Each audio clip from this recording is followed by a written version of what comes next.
Welcome, everybody. I am Robin Schwartz. I am the Program and Grant Director of the Community Arts Partnership of Tompkins County. And just a couple of things before we start. If everyone can stay on mute, that would be great. If you have any questions for the artists, put them in the chat. And at the end of all 5 speakers, we can do questions, and that's really fun. Each artist tonight will talk for about up to 10 minutes. And we'll end right around 7:30. So I hope you can all just sit back, eat your dinner, have a drink, and enjoy. The bathrooms are down the hall. And I'm going to now share my screen. Before we start, can y'all see this slide that I have up now of the Community Arts Partnership? Before we start, I just want to say quickly, what is the Community Arts Partnership? We are Tompkins County's Arts Council. Our mission is to strengthen the arts in Tompkins County by supporting artists and arts organizations, ensuring equitable access to the arts, and cultivating a creative culture that reflects our community's diversity. The way we do that mostly is through our grant programs. This year we'll have about $200,000 in grants or more. It might even be twice as much as that. We have a grant page on our website. I will put our website address in the chat. It is artspartner.org, artspartner.org. We have an art trail. Now we're talking about the Greater Ithaca Art Trail. We have a Spring Rights Literary Festival. We have an awesome fundraiser called Capapalooza happening in December, where you donate.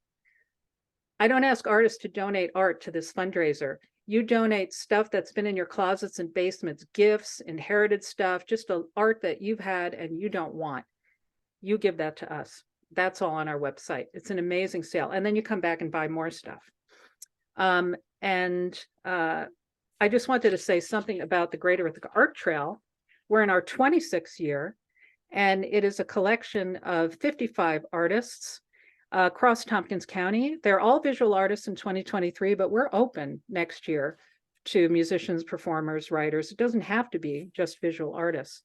The artists on the trail would love you to check out this website and their art trail pages. Visit their websites, contact them if you're interested in their work.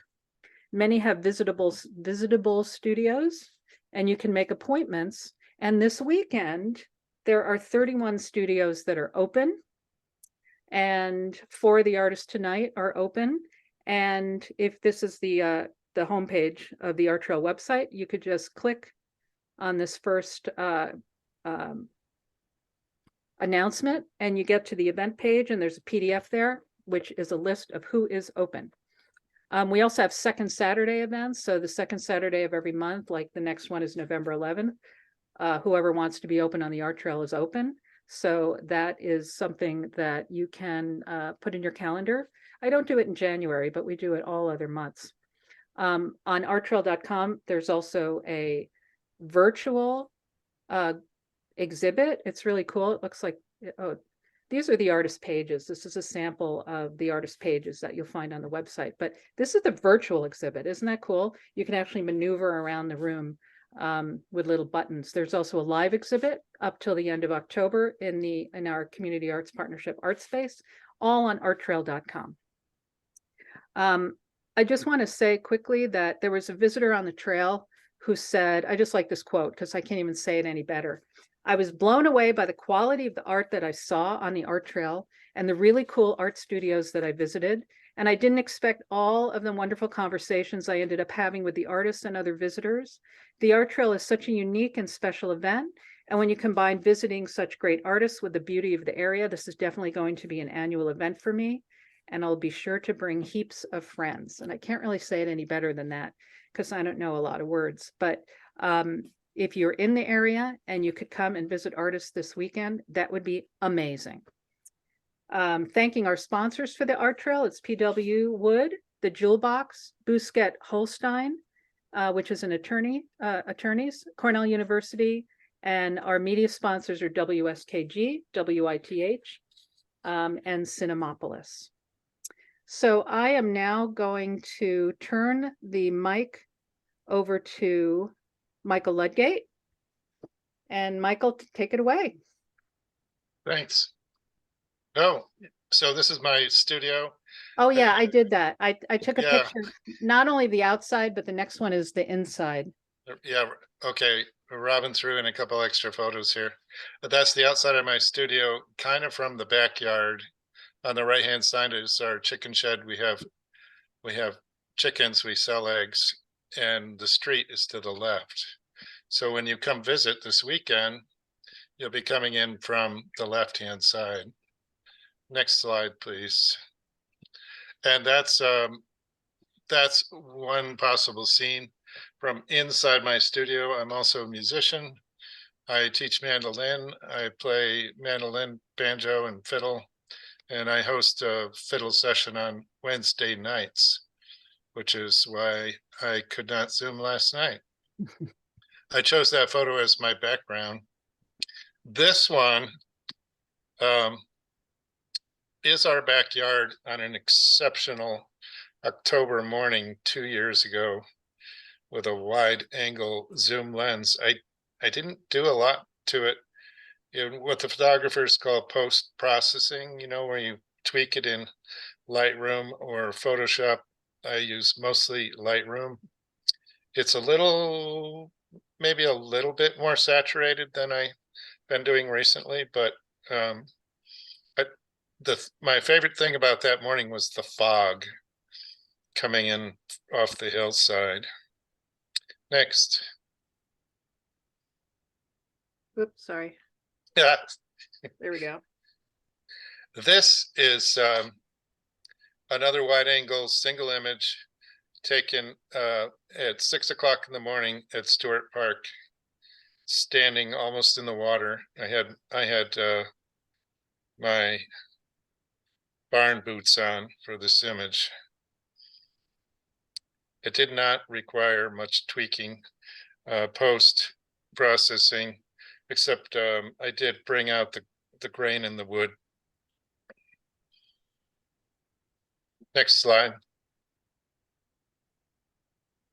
A spectacular it was also morning in September last year. The colors were not that bright this year. This is real. Like, this is what our field looks like in September for only a few days each year. And it was at sunrise time, and the clouds were doing what you can see in the image. There's a mix of asters and daisies and goldenrod and dogwoods and things like that in this photo. Next. Probably late September or middle October. I have a date somewhere. I think it's middle October.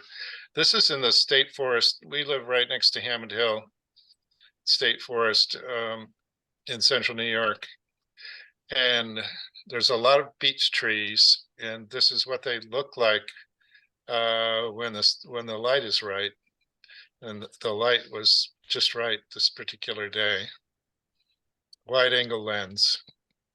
I have a 16-24 zoom, and I usually have it set to 16. Next. Oops, sorry.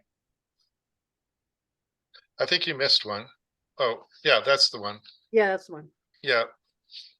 I love taking beautiful pictures of central New York aspen trees and posting them on the Facebook groups online. There's a couple groups of like really high-end landscape photographers, and these guys are always posting pictures of aspen trees in exotic places. And I just really like to remind people that we have aspen trees in central New York, and they're also beautiful. That's why I like this. That one I call Frozen Bouquet. It's a piece of goldenrod after senescence laying on the ground early in the morning. Next. This is one of my macros. This is actually a pretty complicated image. Early in the morning, a special tripod arrangement with a macro lens at a very low angle pointing towards the sun. So we've got some bokeh of little sun drops in the background. And if you look closely at the raindrops on the grass blades, you can see that they're acting as lenses, and they show the hill behind upside down with the sun coming up over the hill. You have to imagine the photo upside down to get what I mean. It's made from several images that were stacked together in Photoshop to sharpen the depth of field, increase the depth of field, and sharpen the image. Next. This is the one on display at the Community Arts Partnership Gallery. I was making people guess what it is. There's too many people in the room, so I won't torture you with that. It is a small fraction of a dandelion fluff. You know, hundreds of little seeds that go floating away in the wind. Same process as the grass blades, multiple images, photo stacked in Photoshop.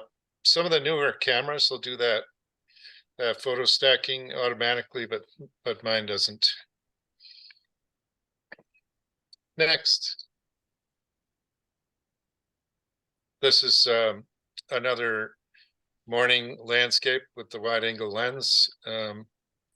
This field of wildflowers is kind of special to our family because underneath it is 2,400 linear feet of heat exchange piping for our geothermal heat system that heats the farmhouse that you see in the background. Next. That's another macro image. That one's pretty new. It's a close-up of a New England aster. That's all I have. Great, thank you. I forgot who is next. Is it you, Sue? Oh, I'll find out. All I have to do is move this forward. There you are. All right, I am now featuring Sue right at the top.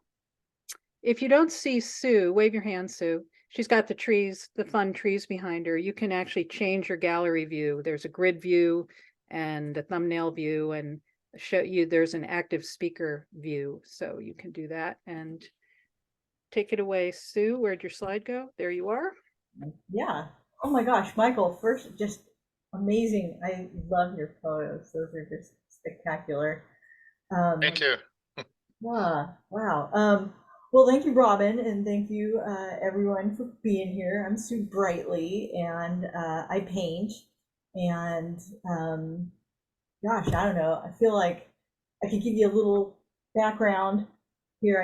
When I was listening yesterday, there were some artists who gave a little background on themselves, so I'll give a tiny little bit of background. I studied art. I have a bachelor's degree from UC Santa Barbara, renowned art school, of course.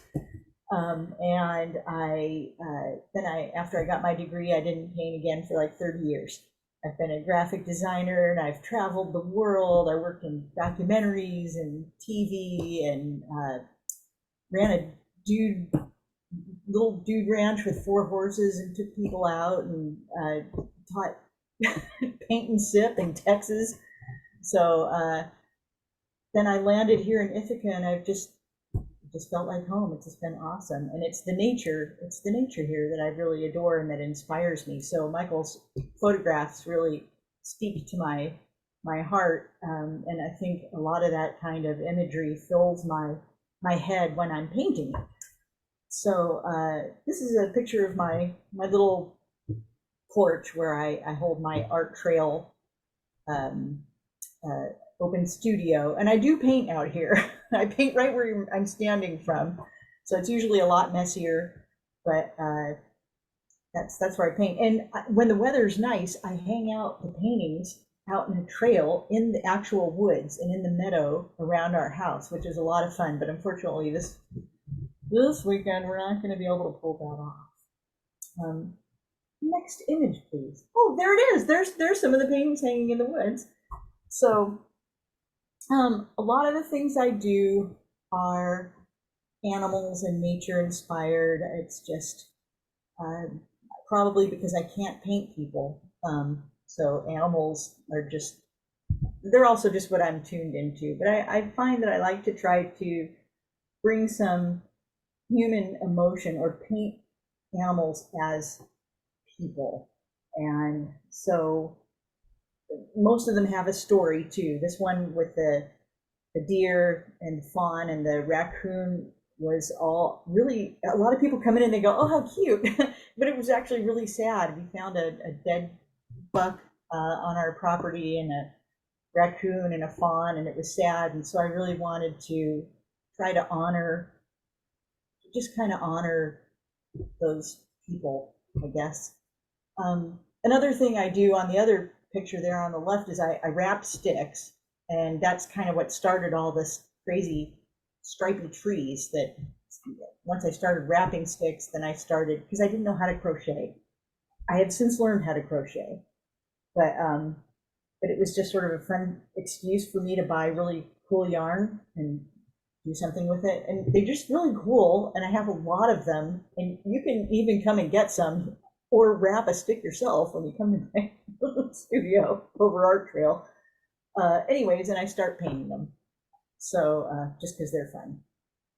Next image, please.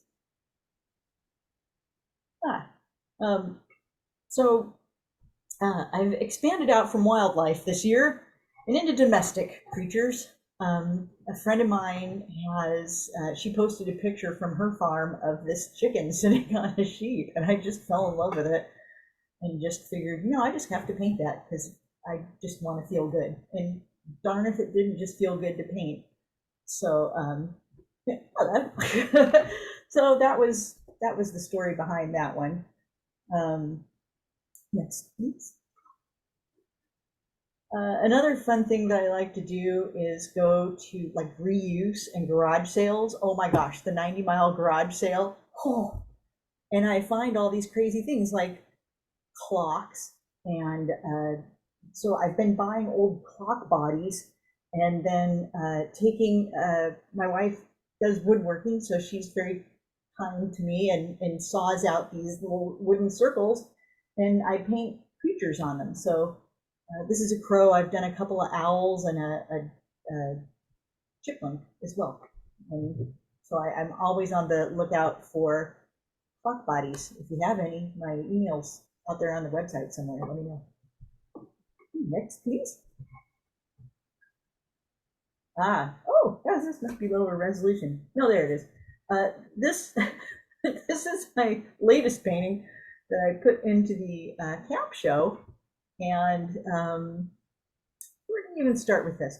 This was inspired by, I love going to the Friends of the Library bookstore or book sale. It's an incredible opportunity to snag up just heaps of art books, and I sit and just leaf through the pages. Well, last year there was this image. I love Renaissance art, and there was this image of this man holding a paw. Just weird. It's by Lorenzo Lotto from 1527. I couldn't take my eyes off it. Maybe some of the other artists have this happen. It's like I could not stop thinking about this image. I don't know why. But so I started sketching it out and drawing it and redrawing it, and then I started drawing it with animals instead of a person. And then I started thinking, what is it about this image? And it's just mysterious.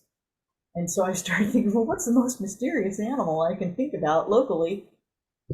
Fisher cat. Now, most people look at this and they go, oh, what an adorable little bear. It's not. It's a fisher cat, which is a big weasel. And I've seen them. I had one on my yard before and seen them up in trees and things. Anyway, so this is the mysterious fisher cat. And instead of holding a little dead paw, he's holding a mouse, which has some other kind of meaning in my little universe as well. But do I have more? Robin? Oh, gosh, yes. Then this was a fun one. This was another, after I did the sheep, then another friend of mine sent me a picture of, she has a friend who runs an animal rescue. And she said, well, since you're doing pictures of chickens on top of animals now, you might want to see this one. And sure enough, I couldn't resist, because another thing about me, I used to raise pigs in 4-H back in California in high school. So I've got a thing for pigs. So anyways, I just fell in love with this. This is Rosie, and she's an actual real pig on Kindred Spirits Rescue Ranch down in Pennsylvania, where she has 200 amazing creatures who've all been rescued. And, so that was just a fun one to paint. I've been having fun, haven't I? How am I doing, Robin? Oh, there's the chipmunk. Yeah, love it. So this is another one of those weird. There was a clock in this apparently at some point, and yeah, I just put in a chipmunk. I don't know why. Why not? Chipmunks are kind of. I just have a lot of chipmunks around my house right now, so chipmunks. Is that it? Did I do them all? Yep, you did them. So thank you. I don't think Brian is on the call. Brian, if you're on the call, tell Yes, me. I'm here. Oh, you are. Good. Let me find you, because you are up next. There you are. Hi, Brian. All right, I'm going to put your head to the top of the screen. Hello, everybody. And let me go to the next slide, and you're off. Okay, thank you so much, Robin, for all this work. And it's great to see Sue's work and hear her talk about it, and see Michael's work too. It's just very inspiring to hear the insights behind everybody's work. I guess I didn't understand completely about how it was going to work, but I thought it was going to be something like the last time I did it, where we did it like a tour of the studio. So that's why I didn't put as many images in. Not for lack of images, but I put a lot in. I put a whole bunch of images from your recent show. So okay. Thank you for covering for me. First, I'd like to share some news, really exciting news for me and Linda. We're opening a new gallery on the Commons. Opens November 3rd. It's a Friday night, first Friday, and my band, Zingology, we do Gypsy Swing. We're going to be playing from 4 to 6 on that Friday night. So I extend a warm invite to everybody to come down and have a listen, and have a look at the gallery. It's a beautiful space. It's where Now You're Cooking used to be. It's on the west end of the Commons, sort of near the Chanticleer. And it's a 1865 building, same age as our house here on Snyder Hill. So it's sorry. Sorry about that. It's exciting for me too. I first came to Ithaca in 1981, so it's 43 years, and I opened a small kiosk in Center Ithaca. So it's sort of like a return for me to come back to the Commons again. And so we're looking forward to it. We've already started to hang the paintings, and it's a beautiful space. It's already got track lighting. So it's kind of all set up. Okay, this photo that you're looking at, the last one. Sorry. It's one of the paintings that I have in the show on the gallery. By the way, the gallery downtown is called North Star Fine Art. And this painting that I'm working on here is a view of Central Park near the Metropolitan Museum. And it's part of a series that I've been working on of dogs, dog walkers. I did one way back in like 81 or something. It was a big painting of also near the Metropolitan Museum. And that's an oil painting. Most of my work is oil paintings, and although I do work in pastel and watercolor sometimes too.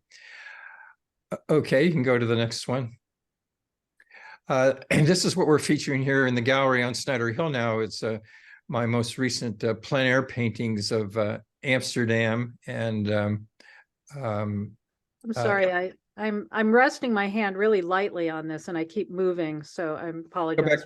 You can hold on that one for a minute. Yep, sorry. I was in Amsterdam to take a guitar seminar with a famous gypsy swing guitarist Robin Nolan and his rhythm guitarist Jan Brouwer. It was really great. I was first in Amsterdam way back in 1968. And so I've been there a few times since then, but it's just a wonderful city and great for art. I'm enamored by the Dutch Golden Age, and I have a series of paintings sort of as homage to Vermeer and the other painters like De Hoog and Jan Steen, and of course Rembrandt. And we visited Rembrandt's house. But these works that I do there are done right on location. This was done in the evening. It was in January. It wasn't too cold, maybe 40 or 50 degrees. And a lot of my work is plein air, meaning I do it right on location. And that's what this one was, a night scene, a nocturne. And when I'm doing these night scenes, I often position myself under a streetlight so I can see what I'm doing. And part of the fun of it is meeting people, because people stop by and look and chat. And so it's kind of a marketing strategy too, because I always have my cards with me. So it's production and outreach. Okay, you can go on to the next one.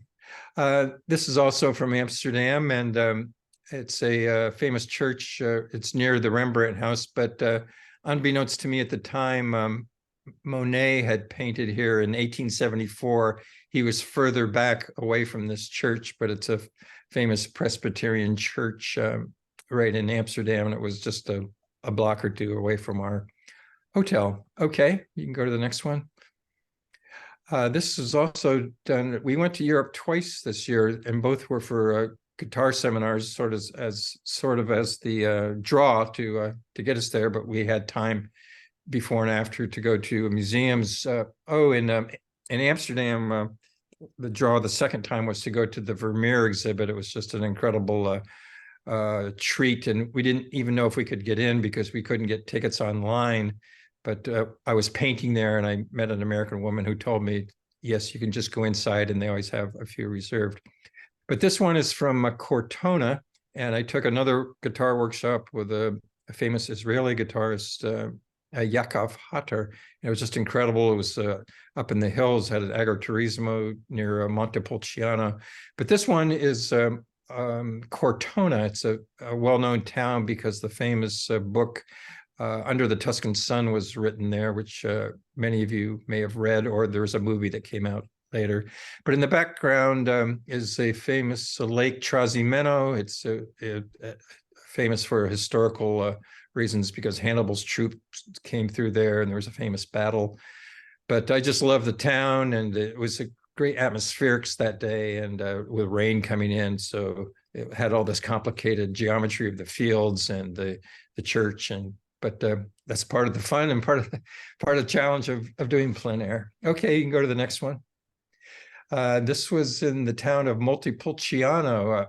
Some of you may know it for the wine. There's a famous wine, Montepulciano, and that's where this church was. And this was done plein air. It's just outside of the town. Okay, you can go to the next one. This is also from Amsterdam. It was in the late afternoon, which is one of my favorite times to paint. It's a challenging time to paint, but inspiring time because it brings out the drama of late afternoon light and kind of brings out the sculptural qualities. And this church in the background, a friend of mine from Ithaca, who's also a swing dancer, said he used to go to swing dance classes next to this church. His name is Robert Van Reness, and he's from Amsterdam, but he's a Cornell professor and a musician too, which some of you may know. Okay, you can go on to the next one. Okay, this is a view of Ithaca from above University Avenue.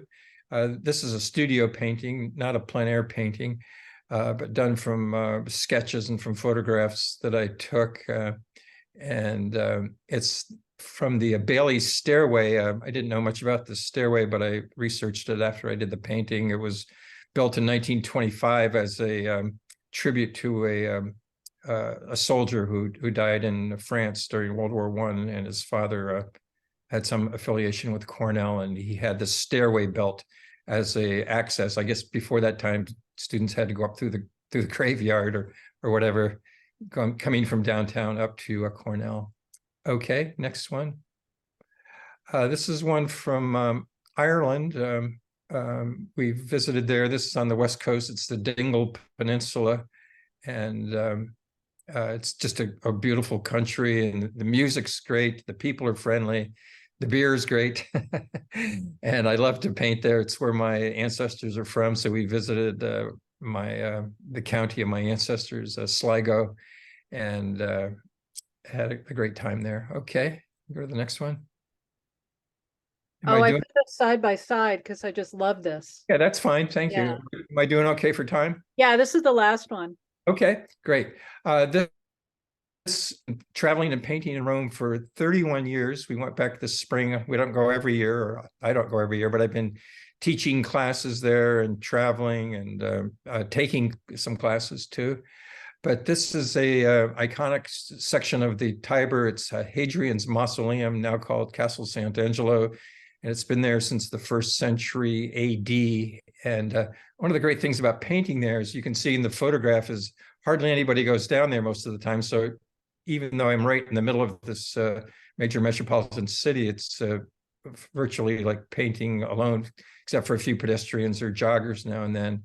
And the appeal to me is also it's where the famous French impressionist or pre-impressionist painter, or proto-impressionist painter, as I call him, is Corot. He was one of the first ones to actually go out into the field and to Rome, and he painted this same location as I have. So it's kind of fun to go to these same places where historical artists have painted and kind of channel them, so to speak.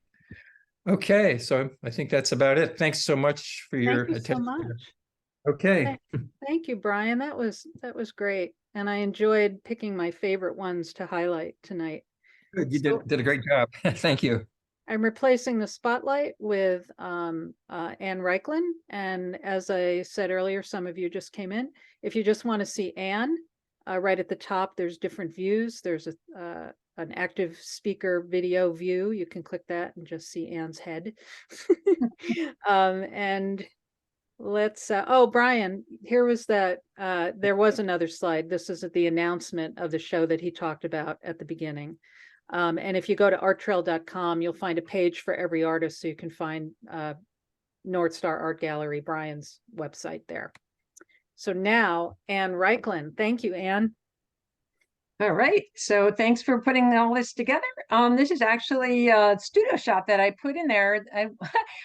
Wasn't actually the first image I was going to have, so I don't know if we have, but I'll talk about this for a minute. This is from my studio. I do drawing is a large part of what I do to work out ideas. And this is just kind of a glimpse of the studio, which kind of changes form on any given day. So next slide. All right, so a lot of what I do, I'm a sculptor, and a lot of what I do is actually on a large scale, although I also work inside the studio. And a lot of what I do is based on the premise that things that we think of as permanent, like a house, are actually in a state of impermanence or in a state of flux. And the piece on the left is a project that I did several years ago at Sculpture Space in Utica, New York. And it was a large stainless steel wall that was imposed upon this abandoned home there. There were a lot of abandoned homes in that area. And the piece stood for quite some time and was eventually demolished. So the image on the right is just captures a moment of the demolition of the home. It was a house that had stood for many, many years, and it took less than 15 minutes to take it down. The next slide. Or image. This is a translucent home, and this is the piece that I built on the foundation of the surviving house. So the house, as I say, is in the prior one, it had stood for some years, and the city of Utica actually demolished the actual house, and they preserved the original stone foundation. So this work, which still is standing on Sculpture Space grounds, relates to the idea of the foundation. It never rests on the foundation, but part of it is kind of thrust inside that foundation, and part of it kind of lifts up. And it's kind of in some ways about the idea of a ghost of a house, and it's always changing, and it changes in the light, and it changes, you know, throughout the day and throughout the seasons. The next slide, please. So the map that I'm going to show you is of where this house is located. This is an old map from 1907. And the reason I'm just showing it here is because the last two images that I showed you are part of a 20-year sequence of projects that I've done on Sculpture Space grounds. And they all relate to the original density of this neighborhood, of what used to be there. And as I say, the neighborhood it's starting to come back in a way, but it's not coming back in the same way. This neighborhood the Erie Canal used to run right through there. That of course has been filled in, and today's Sculpture Space is right in the same area as well. Next slide. I'm getting there. Here we go. All right, so this is Trace. And this is a piece, this was a planting of narcissus bulbs that traced out the kind of original footprints of where these houses used to be. And I was thinking of it in terms of almost a tide, in the way a tide comes in and it comes out. In the same way, these flowers, they come up and they exist for a small period just to remind us of what was once there, and then they recede, and it is you forget about it for the rest of the year, and then each year it comes up. So again, this also is still up, and so if you happen to be in Utica in mid-April, you would see this in some form or another. Sometimes it takes a little longer for them to come up, and in the background there you can see Translucent Home, because that's where it is in relationship to that. Next image, please. This is a piece that's currently on view in Philadelphia at a place called Eastern State Penitentiary Historic Site, and it's inside. And the Eastern State Penitentiary is the site of a former prison that was, in its day, was designed to kind of, with the concept that it was going to improve conditions, but they had the Quakers had some ideas at that time, and these were cells, and they created for people these solitary confinement cells, thinking that people would somehow, this light that would come in through the ceiling, they would have an experience inside that cell, and it would somehow transform them in some way. But it didn't work at all, because they were solitary confinement cells, and it was a horrible experience. So over time, the prison was in service for quite some time, but then it was abandoned. It was kind of just wasn't working anymore. And so it was abandoned for many, many years. And in the course of time, the facility itself started to decay. And then it was kind of rescued and became this historic site. And it's kind of a phenomenal building. And inside that building, it's filled with contradictions. And one of the contradictions is that it was an incredibly cruel place, and yet it's weirdly beautiful. So this is a piece that I did. They invite artists each year to do projects inside the cells. So this is my interpretation of one of these cells, and it is a little bit hard to read and understand, but on the left is what you see from the door as you look in, and it's a mirrored plane that's tipped at an angle. And so my idea being that it would capture this light as it comes in. And next image. And over the course of the day, this is the same image from different times of day, that at each moment, the light would change over the course of the day. And so this is a sequence of images that I took. I parked myself there back in September and tried to capture it, because it changes all the time. So this idea of the stillness of this cell, and to somehow bring about, again, that transformation or that change. So next image, please.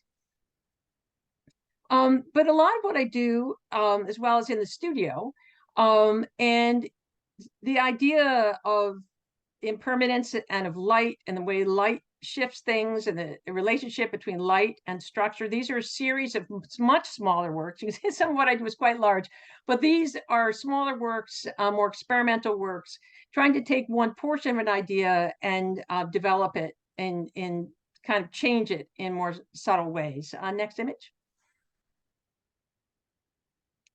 This is also in the studio. These are some current pieces that relate to these. You know, it's like I work at any one time on numerous ideas at the same time. And kind of they're somewhat architectural, kind of building on some of the materials that I work on the larger scale, but also dealing with a sense of things that are kind of heavy and contrast to things that are mutable. Next piece, image. This is just a slide of my studio wall on taken back in May. Some of the pieces, the drawings, you know, maybe for a couple of years ago. The ones of the reliefs are ones that I'm currently in the middle of. Oftentimes, this the work I do in the studio is pretty experimental. It changes. Sometimes a piece I might work on and put it away for a year, take it back out, transform it. I might think it's done, but it's not done, and change it again. Finding new connections. And the next piece, next image. And this is just, again, an image of my studio in its natural state. And, you know, sometimes one of the things that in terms of the house pieces, the pieces kind of the things that change is one of the things that I'm quite interested in is the idea of destruction and what comes out of that process and the kind of pushback of things that, you know, you think are one way and then they change. And this is how it all kind of comes together in the studio on a given day. So that is what I have. Yay. Thank you, Anne. It's so good to hear people talk because, you know, when you look at a still image or a sculpture, you don't have the artist's voice in your head usually. And I think that's what the art trail is all about. Thank you. So next up, I'm going to find Don and replace Spotlight with Don. And now Don should be at the top of your screen. You're still on mute. You're on mute, Don. You have to unmute yourself. I just did. There you go. There I am. Just so you know, I put these two right up at the front. The one on the right is my absolute favorite art trail picture ever. Because of the look on your face. So The one on the right. Yeah. yeah. Well, I saw it in the Ithaca Journal Friday. It was my grandson brought it over to me and was very excited about it. And there's you painting your studio on the left. He Yep. was very excited about that. I'll go to the next one. Okay. There you go. This is a wonderful session. I really enjoyed the photography, the painting, and I admire both what you produce and that you live and do this. It's really remarkable work. Great to see it.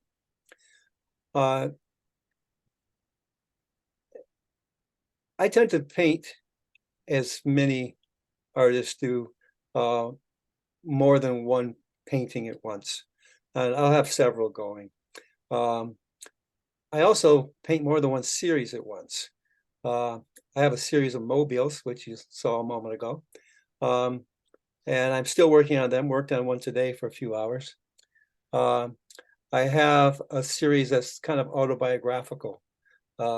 Things that even include imaginings of scenes with my brothers from years ago, things of that sort. And I have an abstract painting series that I really enjoy, usually oil pastel and usually strong, bright colors. I kind of need those these days as sort of relief from the major theme that I'm painting, which is about migration. Now, migration is, in my mind, like the second largest thing going on in the world today, and you'd have to put climate change first, and then there's migration with all of its causes and aspects. So my paintings are kind of storytelling paintings, and they're accurate in some ways. someone pointed out to me last weekend, a visitor to my studio, that the Darien Gap, which is what this represents, this horrid zone across the Isthmus of Panama, which was mostly untracked and very extremely difficult and dangerous for people to cross, and still so. But now, I guess, there's what amounts to almost a road going through. But my story is about more broadly about the time maybe before that, where people, actually waded through swamp and sought refuge next to large trees. I've been in both high canopy and low canopy jungles, and this feels to me very much like high canopy jungle. And you can see the struggle that goes on in this story. Next, please. I grew up right next to the Lehigh Valley Railroad track in Lock, New York. I mean, right next to it. And the train business was, very in decline, even at that time. This would be in the late 50s and into the early 60s. The trains would come through very slowly. The reason was that it's a lot less expensive to drive slow than it is to maintain a good quality rail bed. And so they'd given up on that for the most part. And the trains went through Lock, and they went 3 miles further north to Moravia, where that was the end of the line. And then they would turn around and come back. So for 3 boys with not an awful lot of things to do in Lock, taking the train to Moravia and taking the train back was really great entertainment. Doing something like this for 30 minutes at 5 or 10 miles per hour is completely unrelated to doing it for 1,200 miles across the whole width of Mexico. The painting was challenging in a lot of ways. I liked the composition right off. I didn't have much trouble with that. Painting old wooden rail cars, set me up to do what I really like to do with acrylics, which is to get, puddles of 3 or 4 colors going and just kind of let it go. And the old cars were often painted with these red lead paints. So that was a fun thing to work through. Next, please. This painting had a surprise. This is another acrylic on birch artboard in this case. And, as you would think, I started out painting the distant ocean and came up to the beach, twiddled with, a raft, and came across painting the beach and arrived where the people have come to the top of the dune and they're looking over. I was really stuck here. I thought about painting sand with vehicle tracks in it right here in the immediate foreground to kind of make the point that they needed to be alert to patrols and things of that sort. But then one morning I looked at this and I was really happy with the birch plywood. So the medium for this piece is acrylic and sanded plywood. Next, please. So I knew from way back when I first started this series, there are 10 pieces in the series now and sketches in my journal for a few dozen more. I knew I wanted to do this parents separated from children at the border thing. It seems to be the one thing about the southern US border that has stirred people up the very most. And I set out just to paint, a woman and 2 children, and realized I only needed to put a wire fence between them to have the painting that I had been struggling to put together. This painting was difficult in several ways. One way was that I got a little carried away with the lower right corner thing, which is, looking through the fence into a sort of bucolic countryside with, mountains and greenery, little white houses. That feature was a little too large at first. I worked it down. And then I gave it some friends across the top with the sort of wood fence, the universal wood post fence. And those yellow streaks that came from, I have no idea where. So this is expressing that thing that was so alarming to most of us, I hope. I have another version of this in progress. Next, please.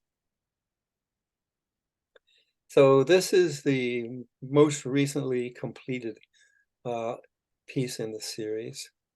And I knew I wanted to do this one. This is one of 3 in the series that have a raft in them. Someone asked me what the orange thing was. So after I had sent this to Robin, I've gone back to the raft and given it a little bit more iconic kind of bits and pieces so that anyone would recognize it as a raft. You don't usually see a raft cut in pieces, but this one is supposed to be sinking. And the other struggle here is painting black faces. I've done some portraiture and I have painted faces of people of different races and ethnicities with some success, but this one's really challenging. I want them to show fear, and this is extremely a fearful thing for those of you who have experienced small boats.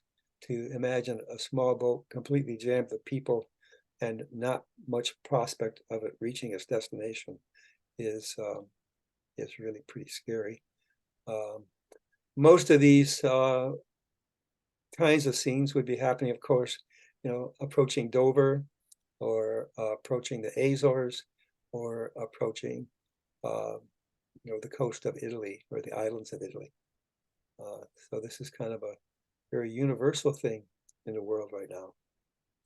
And as I said, it's nice to have a series of abstract oil pastels going at the same time. It's a good relief from thinking about these things. The water bottles, I don't know. I'm still painting this painting, I think.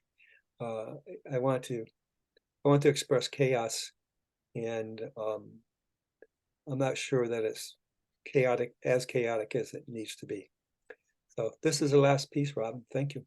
Oh, thank you, Don. I love, love, love, love. I'm going to make my face big now. I love hearing the narrative behind the work. I mean, it enhances it so much.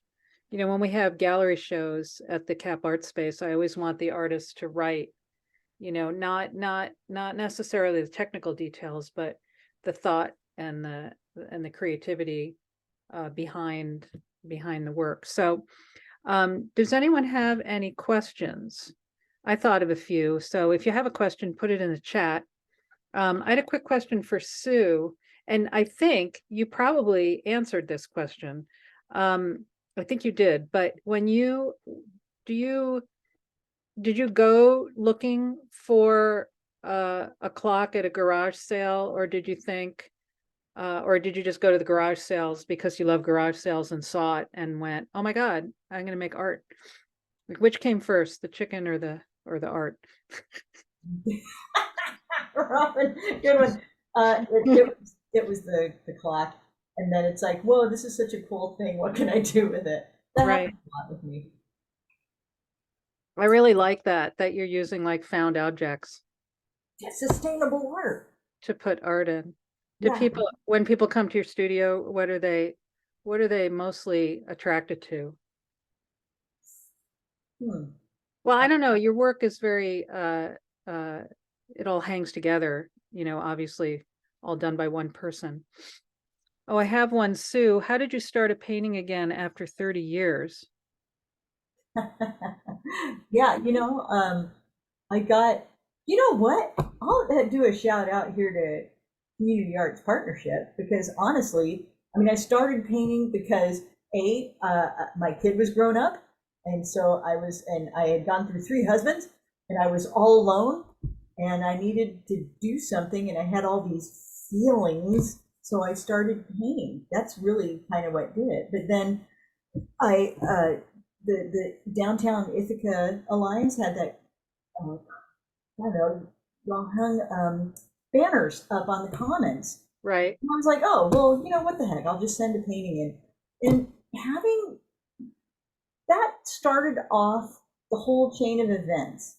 And so for someone like me, who's not a professional artist, but is someone who just wants to paint, to have that affirmation and to have the support come in from the community. And honestly, you know, Robin, you're just, you know, so supportive of artists. It's kept me going, and it pushed me. It pushed me to keep going and keep trying new things and to get it out there in front of people. And it's been amazing. It's been super empowering. So, Michelle, you know, if you're not already associated with a group like CAP, I really recommend, you know, finding community and support, and it just, I don't know. It just Or maybe taking a class to restart, you know, that would be good. taking a class maybe at Community School of Music and Arts is a good way to, I know what you mean by restarting. It's hard to start. There's a question for, thank you, Sue. There was a question for Michael. I love seeing the latest macro of the aster. The yellow and purple tones in the aster match the yellow goldenrod and purple aster combinations seen in many of your fall landscapes. Do you have a preference between wide angle photography or macro, or are there moments you are drawn to one or the other? I really like both. Yeah. Short I like, answer. yeah, I like the extremes in nature. I like being able to pull it all in. And I like being able to zero in on the tiniest little details. So I go back and forth. It depends on my mood of the day and how the wind is and how the light is. The macro photos I take are mostly you know, live objects outdoors. So the wind needs to be perfectly still, and the conditions need to be just right. I mean, you have to be so patient, you know, to get the amazing pieces that you end up with showing and probably printing and framing. How many days? Well, I mean, I showed you 10 decent images, and since the beginning of COVID, I've taken probably 50,000 images. Yeah. Yeah, I mean, so a large part of your work is choosing. Yeah, throwing away all the junk. Yeah, yeah. Yeah, my husband has every picture of our cat that he's ever taken. And Michelle wants to know, what does photo stacking mean? Well, that's a technical thing, but basically the closer up you go, like in a macro, the spatial distance of what's in focus gets narrower and narrower and narrower the closer you are to the object. So if you're really far away, like a wide angle lens or a cell phone camera, almost everything is in focus from the foreground all the way to the background. But as you zero in onto an object like a water drop or a piece of a dandelion fluff, the focal distances are like sometimes fractions of a millimeter. So they take a whole bunch of photos at different depths, and then using Photoshop tools that are available, it's software, it sorts them out and stacks together the sharpest pieces of the image. That's cool. It's a whole different ballgame than when you started photography. Oh yeah, no, but no more chemicals. Oh yeah, yeah. So it is 7:30. I'm going to keep asking some questions, but if any of you need to go, thank you so much for being here. This was really fun. If you're local or even within driving distance, I hope that you can come out and visit some of these amazing artists and their studios. I liked this picture Michael has behind his head because I like collecting things. And part of the fun of going to studios is just seeing the studio, you know, as well as the art. So thanks everyone. I do have a couple other questions, but hang, you know, keep hanging if you like. I had a question actually for Anne, and my question for Anne was, how far ahead of time do you know what your work is going to be? Like, do you know like what you're going to be working on a year from now, or no?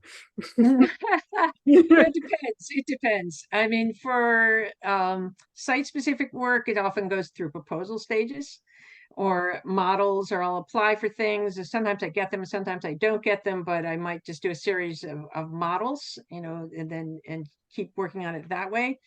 Sometimes I'll just kind of do kind of general, kind of like smaller scale things to see what it might look like big. But for the small work, um, no, it's much more experimental, and in the sense that it doesn't have the same technical constraints, same spatial constraints. You don't have to worry about, you know, how somebody's going to walk through it. And so there's certain flexibility to that. And I like that open-ended aspect of the process is very important to me.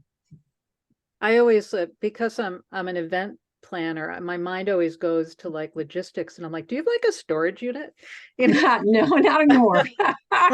No, because most of my early work, it all goes away. I mean, that's probably one of the things why impermanence is such a thing for me, is I would make all these things, and at the end, it would just, like a theater set, it would come down. And in fact, the piece of Philadelphia will eventually come down and recycle the materials. And yeah, but much of what I do doesn't, you know, of the big stuff. Yeah, I mean, where do you store it? It doesn't make sense outside of the site. And it's sort of from the site and about the site. So if it's not on site anymore, then they're just become materials. Yeah. I mean, I always have that, you know, I used to be a professional organizer. So I'm like, where do you put your stuff? I like to see how people organize their supplies, because how you organize your supplies also helps your creativity. Well, absolutely. And in fact, whenever at my studios, it tends to be a real mess. So I might organize it on a given day, but it wouldn't fit normal, ordinary person's notion of what organized is.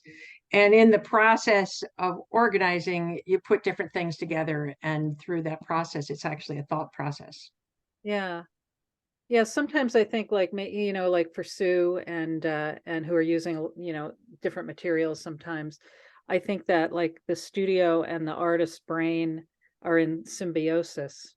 Is that the right word? Because you're getting inspiration from the belongings that you have. Like Brian's inspiration is the scene. And sometimes like one day Sue might come into her studio and the inspiration is some yarn that somebody dropped off, you know. I have yarn, Sue. I have a lot of yarn. I'll come visit you on Saturday and bring you a bucket of yarn. And then we can stay, right? We can stay at your house and actually wrap some sticks, right? This year for the yeah, were you gonna say, who was saying something, Sue? Yeah. Two ladies showed up on Saturday just to wrap sticks. We had a great time. So if you want to wrap a stick, Yeah. come on around. Well, one of the things, you know, now one of the things that I had this idea this year that to enhance the art trail by saying, does anyone want to do a demo? Does anyone want to have people try their hand at something? Like Stephanie, who I think left the call, Stephanie Woodhams, she said, try your hand at what is the wood burning? Pyrography? Anyone? Wood burning. And you had, you know, wrap a stick, and Brenna O'Toole's like try your hand at calligraphy. I thought that was a fun addition, you know, to the art trail. And I think someone is doing a raku firing on one of the weekend days. I don't remember if it's Saturday or Sunday, and that's really interesting to watch if you hadn't seen somebody I assume, I'm not 100% sure because I'll find out, but the last time I saw a raku firing of ceramics, it was a pit in the backyard and fire. So that's kind of fun. And anyone have any other questions? If not, Michael said, I love the history part of Brian's paintings and story tonight. Yeah. Especially for those of us who don't leave Ithaca. Seeing the scenery through your paintbrush is really exciting. So thanks, Brian, for that. So thanks to everyone who came tonight. I see a lot of other art trailers here. And I encourage people to, again, go to arttrail.com and go visit some people. Hey, what's the weather? I haven't checked. Sue knows. Not good. But Well, you know what? It's well, the art trail is indoors, so exactly. so you don't really have to worry. But is it like, I don't look because I can't control it and I don't want to know. But even in the rain, it was still really pretty last weekend. I was driving around. I'm like, yeah, it's cloudy, but it's kind of beautiful. So yeah, go out, people. All right, I am going to stop the recording. Have a good night. Have a good Friday. And hope to see you all on the trail. Thanks, everyone. Thank you. Thank you.